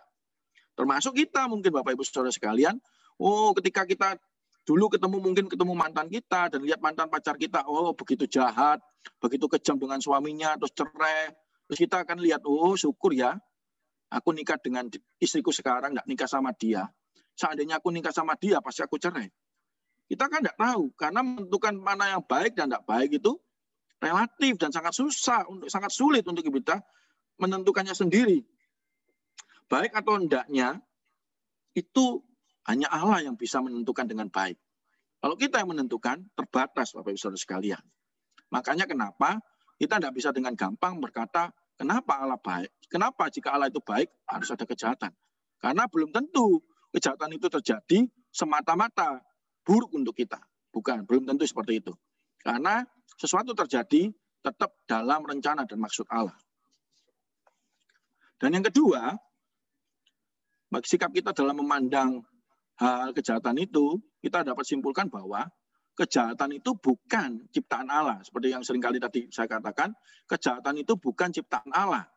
Tetapi akibat dari penyalahgunaan kehendak bebas yang Allah berikan. Jadi penggunaan dari kita manusia dalam menggunakan kehendak bebas.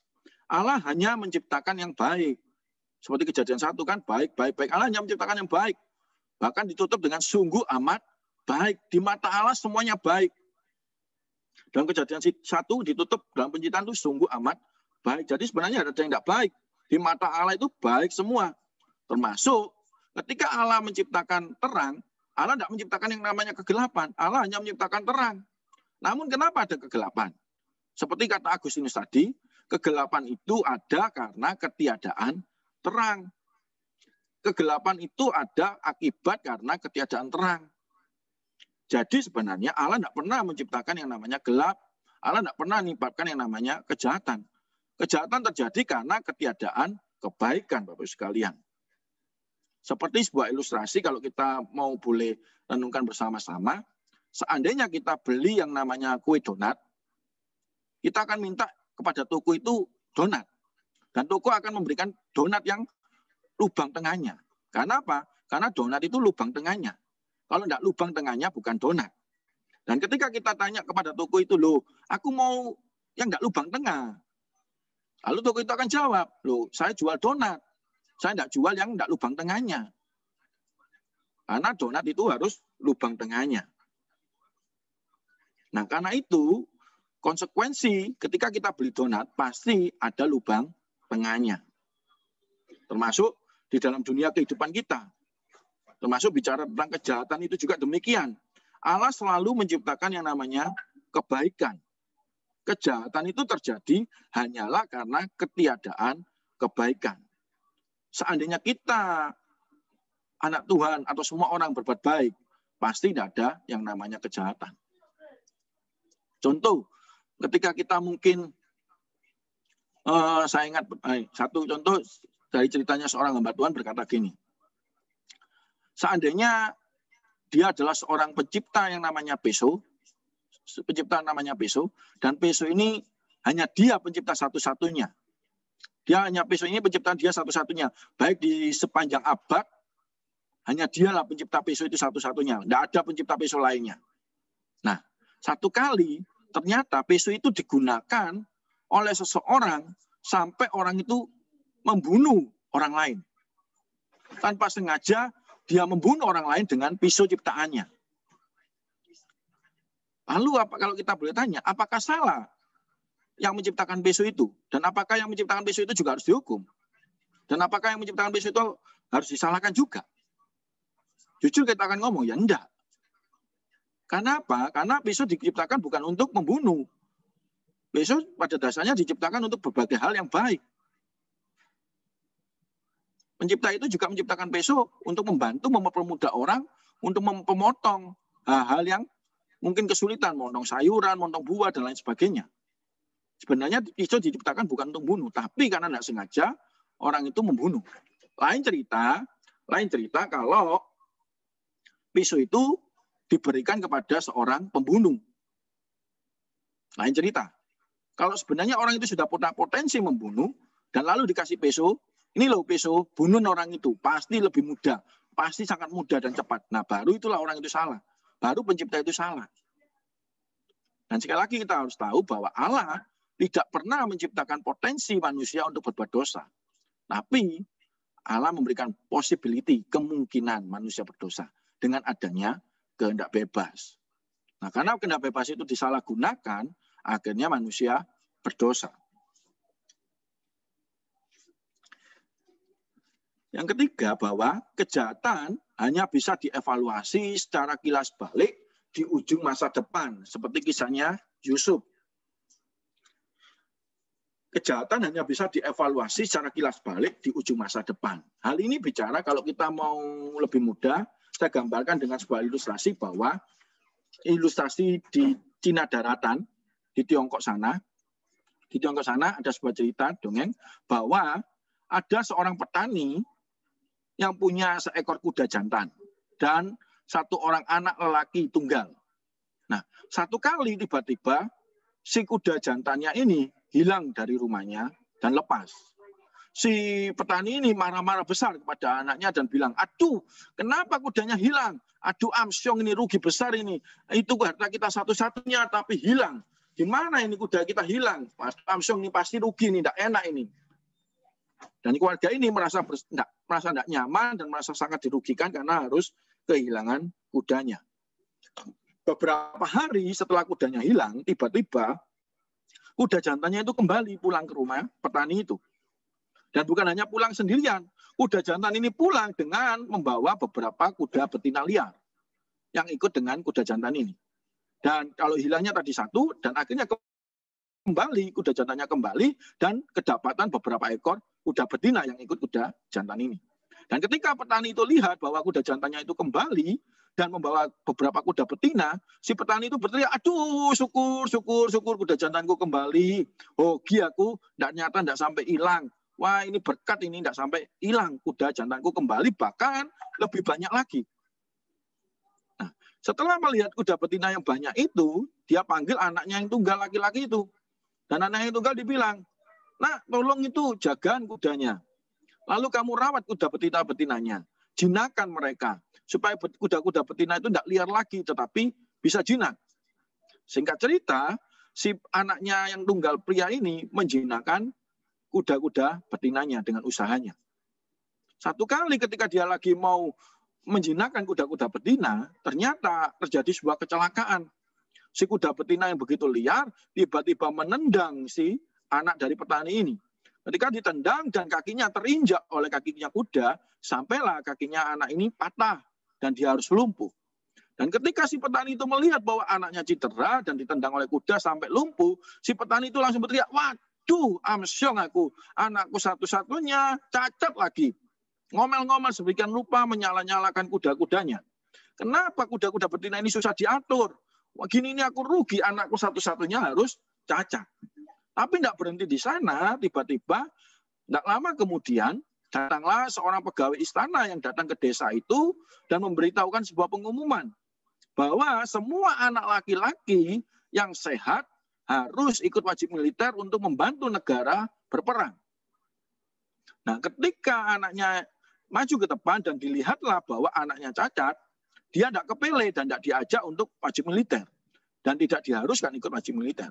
Singkat cerita, si anak-anak yang di desanya sudah terpilih, dibawa ke wajib militer ke pusat kota, ternyata beberapa hari kemudian, terdengarlah sebuah berita bahwa seluruh anak yang di desa tadi yang berangkat ikut wajib militer, mati terbunuh di dalam medan pertempuran.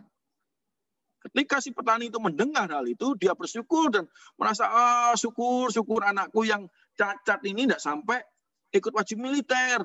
Seandainya anakku ikut wajib militer, aduh pasti aku kehilangan anak. Sudah satu-satunya anakku laki-laki, ikut wajib militer pasti mati juga. Susah hidupku. Untung nggak ikut wajib militer, meskipun cacat masih ada.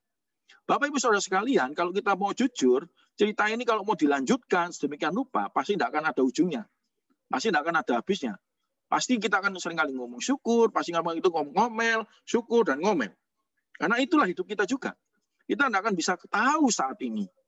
Tapi kita bisa tahu bahwa semua itu baik ketika kita ada di ujung masa depan. Jelas baik di ujung masa depan. Kita baru tahu, oh apa yang terjadi itu baik ya. Saya dulu ingat betul, di mana tahun 2003, saya dikuliahkan papa saya, mama saya di Petra, teknik sipil. Saya kuliah di Petra, teknik sipil. Ternyata ketika semester 6, saya tidak menyelesaikan kuliah saya bukan karena bodoh, tapi karena pergaulan yang buruk. Saya meninggalkan kuliah saya di Petra waktu semester 6, sampai pada akhirnya saya tidak jadi seorang mahasiswa. Dan saya harus keliling-keliling macam-macam, kerja paksa dan kerja keras. Sampai akhirnya saya merasa aduh, ketika melihat teman-teman saya lulus, saya merasa aduh Tuhan, kenapa ya saya kok tidak bisa lulus kuliah pada waktu itu. Menyesali hidup saya. Kenapa Tuhan izinkan saya sampai kok begini? Padahal katanya Tuhan yang berdaulat atas hidup saya, yang mengenal hidup saya. Kenapa saya harus hidup susah? Kok sampai harus sempat saya harus jadi sopir, sempat saya harus jadi sales kelilingan, angkat-angkat, jadi kuli angkati spray. Saya merasa aduh hidup ini kok susah. Saya tidak ngerti kenapa kok bisa demikian. Tapi ternyata itu semua perjalanan boleh terjadi dalam hidup saya. Saya baru menyadari bahwa itu boleh diizinkan terjadi ketika sampai saat ini saya baru melihat bahwa saya bisa kuliah lanjutan, sampai saya bisa jadi hamba Tuhan, pendeta, itu semua pastinya tidak terlepas dari hal yang sebelumnya terjadi dalam hidup saya. Tapi saya nyadari baru hari ini. Kalau dulu saya tidak bisa lihat. Tapi saat ini saya bisa melihat bahwa kehidupan saya di belakang itu adalah bentuk tenunan Tuhan untuk kehidupan saya yang lebih baik. Itulah manusia. Manusia hanya bisa mengevaluasi kehidupannya secara kilas balik ketika dia ada di masa depan. Ketika dia berada pada saat ini, dia tidak akan bisa tahu kebaikan Tuhan. Masih bertanya-tanya kebaikan Tuhan. Dan yang keempat, Allah selalu memiliki rencana yang baik di balik kejahatan. Walaupun rencana itu seringkali di luar pemahaman kita. Kita harus tahu dan ingat betul, dalam iman Kristen terkadang-kadang Allah itu memakai satu yang namanya kejahatan, yang buruk pun untuk kebaikan ciptaannya. Tuhan punya rencana pada manusia. Dan kita harus tahu garis bawahi bahwa rencana Allah itu selalu baik bagi manusia. Tetapi Allah tidak menyingkapkan segalanya. Allah tidak menyingkapkan segalanya kepada manusia. Terkadang Allah hanya menuntut kita hanya untuk percaya, beriman, dan menghidupi iman kita dengan berbagai pertanyaan. Kenapa, dan kenapa. Karena itu adalah salah satu wujud orang yang beriman. Allah adalah Allah yang tahu dan melihat dengan baik bahwa adanya kejahatan terjadi dalam kehidupan manusia, tetapi itu hanya untuk merenda kehidupan kita menjadi yang lebih baik. Karena apa? Karena sebenarnya dia juga sudah meneladani hal itu. Dia memberikan teladan untuk kita. Bahwa dia pakai yang namanya kejahatan untuk kemuliaan Allah dinyatakan. Yaitu di dalam bentuk kematiannya. Bukankah kejahatan terjadi di mana-mana ketika dia harus disalib? Dia mengalami berbagai macam kejahatan pada waktu itu. Tetapi ketika dia mengalami berbagai macam kejahatan itu, tetap dia pun yang mengalahkan kejahatan itu. Dia pun mengalahkan kejahatan itu. Dia kalahkannya bukan dengan bentuk perlawanan yang jahat dibalas dengan jahat, enggak. Dia tetap menanggung itu semua dengan baik dan sabar dan tetap taat dan setia. Dia balas itu semua dengan kebaikan. Dan akhirnya kejahatan itu menjadi kemuliaan bagi Allah. Yang akhirnya dia mati, bangkit, dan naik ke surga. Seperti Paulus katakan, balaslah yang jahat dengan yang baik. Dan itu seharusnya juga kita sebagai anak-anak Tuhan. Ketika mengalami kejahatan, kita tetap harus melawannya dengan berbuat baik. Bukan membalas yang jahat dengan yang jahat. Kita tetap harus balas dengan yang baik. Melawan dengan yang baik tepatnya. Dan yang terakhir, Allah menjadi manusia untuk merengkuh dan mengalahkan kejahatan. Allah menjadi manusia untuk merengkuh dan mengalahkan kejahatan di dalam kematian dan kebangkitannya. Termasuk Allah menyediakan sebuah langit dan bumi yang baru tanpa dosa maupun kejahatan. Di dalam Wahyu 21 ayat 1 dan 3. Langit dan bumi baru ini tidak ada dosa dan tidak ada kejahatan. Baru disinilah nanti orang percaya itu tidak akan mengalami yang namanya kejahatan. Kalau sekarang, selama kita masih hidup di dunia ini, di bumi ini, kita masih mengalami yang namanya kejahatan. Karena apa? Karena bumi ini sudah penuh dengan dosa. Karena naturnya sudah berdosa. Dan kita tahu, seperti firman Tuhan katakan, bumi ini penguasanya adalah si jahat, si iblis. Seperti singa yang mengaum-ngaum, yang siap menerkam orang-orang percaya. Maka dari itu, nanti setelah kita ada di langit dan bumi baru, inilah harapan kita. Baru disitulah kejahatan itu tidak ada. Baru disitulah kejahatan itu hilang. Kenapa? Karena kehendak bebas manusia hanya mentaati Allah di sana. Kehendak bebas manusia hanya mencintai Allah di sana. Menggunakan kehendak bebasnya hanya untuk memuliakan Allah. Sekian dan terima kasih. Mungkin saya kembalikan ke Pak Widodo. Ya, terima kasih Pak Yusak buat pemaparan materinya, sangat memberkati. Nah, Bapak Ibu, sekarang waktunya berdiskusi. Mungkin ada di antara Bapak Ibu yang akan bertanya. Silakan Bapak Ibu. Oke, ada di chat, Pak. Saya bacakan pertanyaannya. Mau tanya, apakah definisi kejahatan di Alkitab itu di Galatia pasal 5 ayat 18 sampai 21? Apakah definisi kejahatan di Alkitab itu di Galatia 5 ayat 18 sampai 21, Pak? Saya lihat dulu ayatnya, Pak ya. Saya tidak hafal ayat Alkitab, Pak. Silakan. Tidak hafal semua. Ya. Galatia 5. PPT-nya bisa ditutup, Pak. PPT-nya bisa di-close. Tutup ya, Pak ya? Ya.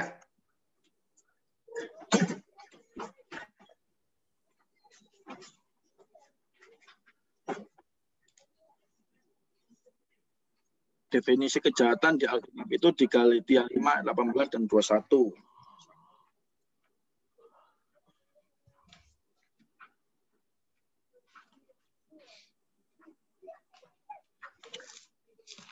Seperti bunyinya, akan tetapi jikalau kamu memberi dirimu dipimpin oleh Roh, maka kamu tidak hidup di bawah hukum Taurat. Perbuatan daging telah nyata, yaitu perjabulan, kecemaran, lawan nafsu, penyembahan berhala, sihir, persekutuan, perselisihan, iri, amarah, kepentingan di sini, penyedaan, dan roh pencembah, kedengkian, kemabukan, pesta pora, dan sebagainya. Terhadap semuanya itu kuperingatkan kamu, seperti yang telah kubuat dahulu, bahwa barang siapa melakukan hal yang demikian, ia tidak akan mendapat bagian dalam kerajaan Allah.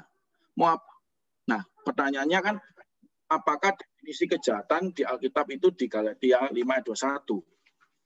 Kalau saya tadi seperti yang saya paparkan bahwa kejahatan itu sebenarnya artinya karena ketiadaan kebaikan. Karena ketiadaan kebaikan. Tapi karena kehendak bebas manusia memilih. Halo? Suara saya jelas, Pak ya? Lanjut Pak, jelas. Nah, karena ketiadaan kebaikan. Sedangkan di Galatia 5 ayat 18-21 ini akibat konsekuensi yang mana kehendak bebas manusia yang lebih mencintai, memilih yang namanya hidup di dalam daging atau dosa. Jadi sebenarnya Galatia 5 ayat 18-21 itu bukan definisi kejahatan, tapi sebenarnya itu bentuk kejahatan yang ada di dunia ini. Ya salah satu bentuknya ya di Galatia 5:18-21 yang mana manusia memilih dalam kehendak bebasnya perbuatan daging itu. Seperti itu, Pak. Ya, begitu ya, Pak Wendy. Ada lagi, Bapak Ibu? Silakan. Ada? Oke, sambil menunggu, ini ada titipan pertanyaan ke saya, Pak. Ya, nggak ada di situ. Nah, kalau Tuhan itu tidak menciptakan kejahatan, lalu di Kejadian pasal 2 ayat 9 bunyinya begini, Pak. Lalu Tuhan Allah menumbuhkan berbagai-bagai pohon dari bumi yang menarik dan yang baik untuk dimakan buahnya, dan pohon kehidupan di tengah-tengah taman itu, serta pohon pengetahuan tentang yang baik dan yang jahat. Nah, berdasarkan ayat ini, maka orang itu bertanya kepada kita, saudara-saudara, berarti Tuhan kan yang menumbuhkan atau menjadikan atau menciptakan kejahatan. Nah, padahal tadi materi mengatakan Allah tidak pernah menciptakan, jangan menciptakan, merancangkan kejahatan saja tidak. Nah, bagaimana dengan Kejadian pasal 2 ayat 9? Ini kan muncul pertama kali yang namanya kejahatan. Ya, itu, Pak. Nah, seperti kita nanti katakan bahwa manusia diciptakan di dalam kehendak bebas. Manusia diberikan dalam kehendak bebas. Dan kita percayai bahwa di dalam Taman Eden itu ada pohon kehidupan. Ada pohon kehidupan kan, Pak ya. Nah, di sana ketika manusia memakan pohon kehidupan itu, pastinya orang yang memakannya sebenarnya Allah menciptakan pada dasarnya. Allah tidak ingin manusia itu binasa, tidak ingin manusia mengalami kematian. Dan tujuannya Allah mengharapkan manusia memintakan untuk memakan yang namanya buah kehidupan itu. Sehingga manusia pastinya ketika makan buah kehidupan itu tidak akan mengalami yang namanya kematian. Pada waktu itu manusia seandainya tidak jatuh dalam dosa, pasti manusia akan hidup kekal pada waktu itu. Tidak akan mengalami kematian karena makan pohon kehidupan itu. Tapi karena manusia ada kehendak bebas itu, Allah, yang mana Allah sudah memberikan perintahnya, tapi batasan bahwa manusia memakan buah pengetahuan yang baik dan yang jahat itu. Tapi yang jahat di sini sebenarnya perkataan yang jahat di sini, saya tidak lihat bahasa aslinya ya Pak ya. Tidak tahu, saya kurang tahu bahasa aslinya yang jahat itu di Kejadian 29. Tapi yang saya mengerti, pohon pengetahuan yang baik dan yang jahat itu adalah pohon di mana manusia, yang ketika manusia memilih untuk berbuat tidak mentaati Allah, sebenarnya itu dasar manusia karena kehendak bebasnya itu sendiri, Pak. Bukan terletak ketika Allah menciptakan buah pengetahuan yang baik dan yang jahat. Karena ketika Allah menciptakan bumi dan segala isinya di dalam Kejadian 1, itu sudah sungguh amat baik, ditutup dengan sungguh amat baik. Jadi sebenarnya termasuk buah pengetahuan yang baik dan yang jahat itu adalah baik. Dan baik di sini adalah baiknya di mata Allah, bukan di mata manusia. Termasuk dengan adanya pohon pengetahuan itu sebenarnya adalah baik, Pak. Karena tujuan Allah sebenarnya menciptakan manusia itu kekal. Karena ada dikasih pohon kehidupan, tapi manusia memilih lebih mencintai dosa. Karena natunya tidak taat itu, karena digoda oleh si ular itu. Demikian, Pak, menurut saya. Apa bisa diterima atau gimana? Terima kasih. Iya, ini yang tanya nggak komentar ini. Oke, silakan yang lain. Saudara. Mari Bapak Ibu, masih ada waktu. Silakan. Bu Pram, silakan. Ya, selamat malam. Tadi definisi Pak Yusak, tadi definisi kejahatan itu segala yang tidak ada kebaikan. Jadi yang berlawanan dengan kebaikan. Itu luas sekali ya, Pak. Luas sekali. Tapi iya, benar, Pak. Tapi waktu dijelaskan lebih banyak bicara tertuju pada berbuat dosa ya Pak. Jadi kejahatan yang artinya berbuat dosa gitu Pak.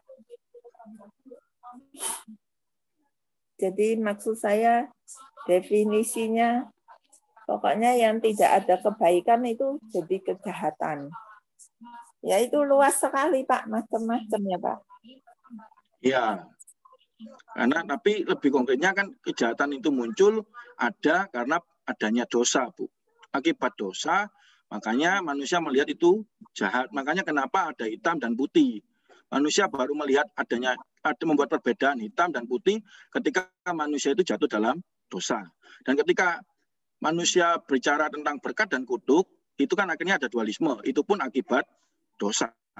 Padahal sebenarnya kalau kita boleh jujur, termasuk ketika, kalau aku taat, aku diberkati. Kalau aku tidak taat, aku terima kutuk. Itu sebenarnya kalau kita boleh jujur, itu sebenarnya adalah kacamata dari manusia yang sudah berdosa, yang membuat dualisme.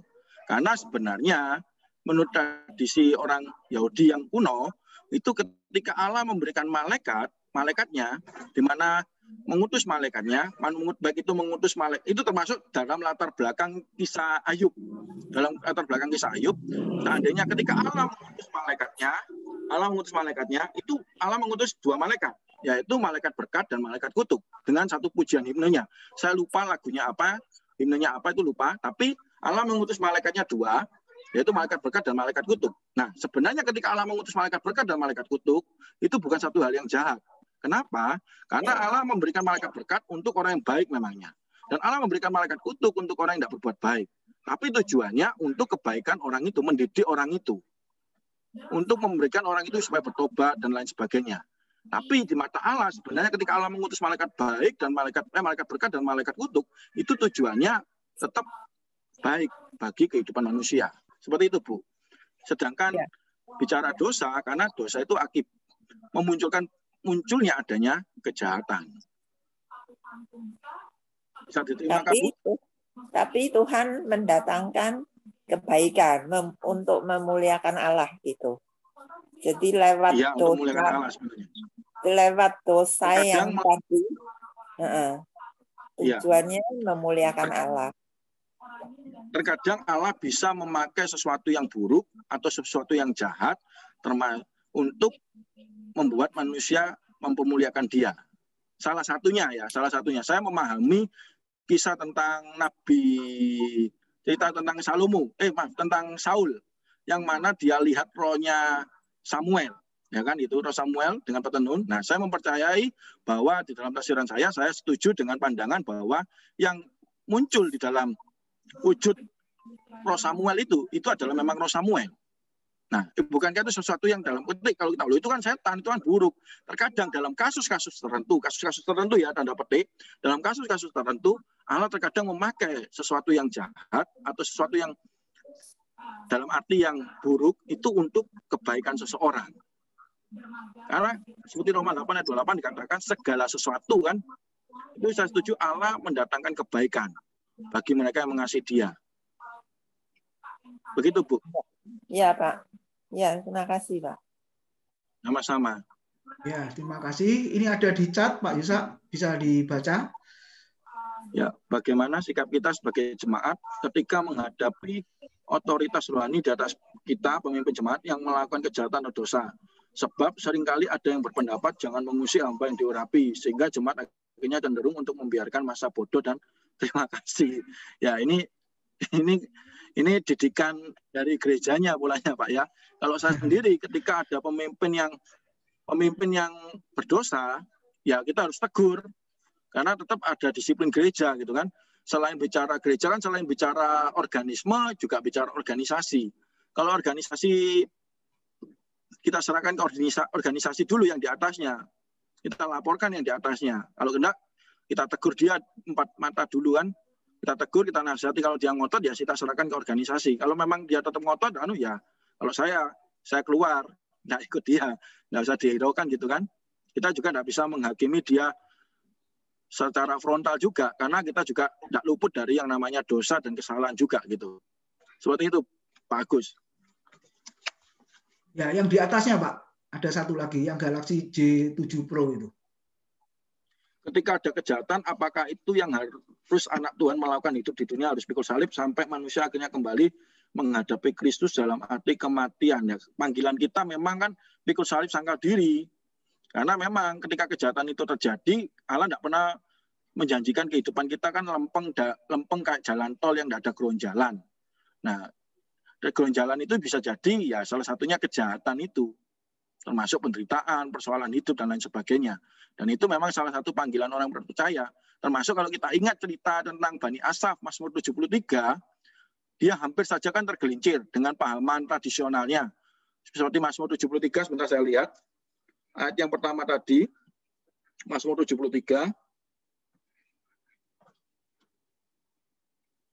bahwa hukum tradisional pada waktu itu kan dikatakan sesungguhnya Allah itu baik bagi mereka yang tulus hatinya, bagi mereka yang bersih hatinya. Itu yang pertama. Ayat keduanya dikatakan, tetapi aku sedikit lagi, maka kakiku terpleset, nyaris aku tergelincir.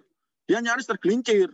Karena dia apa? Karena dia punya pandangan pada waktu itu hukum tradisional bahwa ketika aku taat, ketika aku hidup setia, ketika aku hidup baik, harusnya aku diberkati.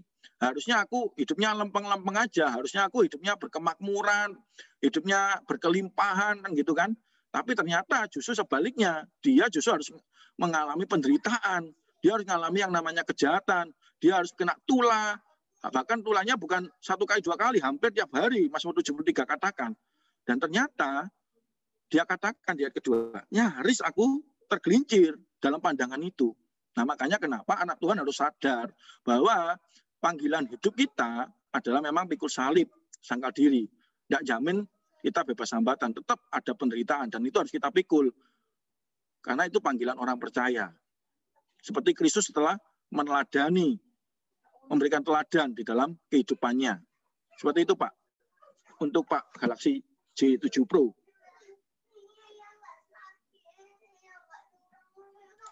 Ya, terima kasih.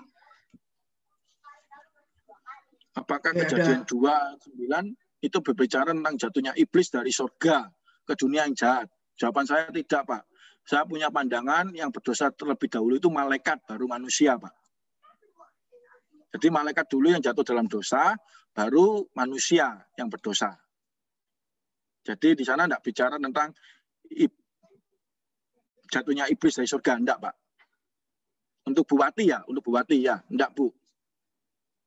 Jadi sebelum manusia jatuh dalam dosa, sebenarnya malaikat yang sudah jatuh dalam dosa dulu. Tidak ada kaitannya Kejadian 2:9 dengan iblis yang dari surga ke dunia. Seperti itu, Bu Wati.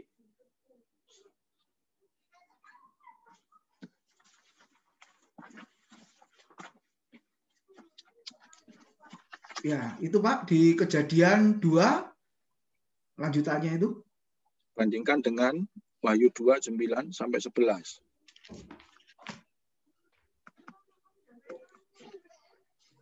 Wahyu 12 Pak. Apa? Nggak nyambung. Wahyu 12 kayaknya. Wahyu 12, iya Wahyu 12 nyambung. Wahyu 12. Dan naga besar itu si ular tua yang 7-9 ya itu yang dimaksud kayaknya. Oh. Maka timbullah peperangan di surga, Mikael dan mereka yang berperang melawan naga itu, tapi mereka tidak dapat bertahan, mereka tidak mendapat tempat lagi dan tidak ada kaitannya, Pak. Kalau saya lihat dari Kejadian 2:9 dengan Wahyu 12 ayat 7 dan 9 itu beda, Pak. Oh, saya melihatnya berbeda. Oke. Ya, masih ada waktu, Bapak Ibu? Silakan.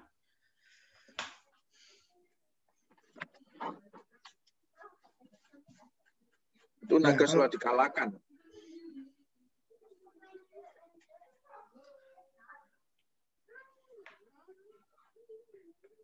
Ya, kalau saya nggak salah, kalau dihubungkan dengan Wahyu itu, Pak, kan si iblis dilempar ke dunia. Nah, iya. Pertanyaannya mungkin begini, Pak Yusa. Kapan iblis itu dilempar ke dunia? Nah, bukankah di Taman Eden? Jadi seperti Kejadian pasal 2 ayat 9 tadi, kan muncul yang jahat pertama kali. Jadi ketika iblis ke dunia, maka itu disebut sesuatu yang jahat. Nah, itu awal dari malapetaka berikutnya. Kira-kira begitu? Kalau saya melihatnya tidak seperti itu. Tidak ya? Karena memang saya melihatnya memang si malaikat yang memberontak itu lebih dulu daripada manusia yang berdosa. Memangnya begitu saya melihatnya, Pak. Tapi bukan berarti di dalam Kejadian 29 itu adalah awal suatu yang namanya kejahatan yang ada di sana atau iblis yang ada di sana. Karena di Eden itu kan sebenarnya kalau boleh dibilang kan itu diartikan Firdaus juga kan gitu kan, Pak. Nah, Firdaus sebenarnya juga saya kira, nah ular di sini masalahnya. Ular di sini diartikan iblis atau memang ular gitu kan. Kalau saya melihatnya itu adalah ular, bukan iblisnya gitu di sana, Pak. Iya, iya. Nggak, namanya si iblis itu kan ada beberapa, Pak. Dia juga bisa disebut ular, naga besar, dan satan tadi toh. Naga besar. Nah, gitu loh. Iya. Iya. Ya, jadi kalau hubungannya Kejadian 2 sama ayat 9 dan Wahyu 12 ayat berapa tadi? 12. Ya, itu 7. Ayat 7 sampai 9. Ya toh. Nah, itu kan seolah-olah oh benar, jadi iblis dilempar ke dunia kapan? Ya di Taman Eden itu. Dunia. Iya kan? Makanya dia muncul pakai nama ular. Ya nggak salah. Wong namanya iblis itu bisa disebut ular, naga, atau satan. Nah gitu. Ya. Secara Alkitabiah kan ayatnya bunyinya begitu. Tapi seandainya kalau memang itu sudah ada iblisnya, Pak, di Taman Eden, manusia tidak perlu diusir keluar dari Taman Eden, Pak. Seperti itu kan. Kalau memang manusia sudah berdosa, makanya konsekuensi kan harus diusir dan disuruh keluar dari Taman Eden. Nah, seandainya Taman Eden itu ada iblisnya sudah, pasti tidak perlu diusir sebenarnya kan manusia. Karena iblis saja boleh kok di Taman Eden, kenapa manusia yang berdosa tidak boleh di Taman Eden gitu? Logikanya begitu, Pak. Iya, iya. Oke, ya, makasih. Ada yang lain, Bapak Ibu? Masih ada waktu sedikit. Kalau sudah tidak ada, kita sambung minggu depan, Senin depan, Bapak Ibu. Ya, kalau sudah tidak ada lagi. Terima kasih atas kebersamaannya. Kita akan ketemu ya Senin depan ya. Senin depan. Oke, terima kasih. Saya minta supaya Bu Meta hadir. Ya, makasih Pak Isa. Bu Meta hadir untuk berdoa, Bu. Bu Meta dari Tulungagung. Bisa, Pak. Yuk, silakan berdoa, Bu. Bersyukur buat kelas kita malam hari ini. Baik, mari bersama kita berdoa, bersyukur untuk pelajaran kita malam hari ini. Bapa di surga, kami bersyukur kepadamu pada saat malam hari ini, karena Tuhan telah memberikan kesempatan kepada kami untuk kami belajar kembali mengenai tentang kebenaran firman Allah. Sekiranya Tuhan, kebenaran firman ini akan senantiasa terus dan tetap terus mengajar kepada kami, mengajarkan kepada jemaat kami, mengajar kepada orang-orang terdekat kami untuk hidup lebih mengenal kepada Tuhan. Terima kasih, Engkau sertai kami semua, Engkau sertai pengajar kami, Pak Yusak Cipto yang sudah mengajar kami, demikian juga untuk rekan-rekan kami semua yang telah ikut dalam kelas ini, Tuhan Yesus memberkati kami semua. Terima kasih, kami bersyukur kepadamu, dalam nama Tuhan kami, Yesus kami berdoa, haleluya, amin. Amin, ya makasih. Mari foto dulu Bapak Ibu. Terima kasih, Pak. Makasih, ya, Pak. Ya foto dulu, bisa tunjukkan wajahnya. Foto. Ya, supaya masuk majalah.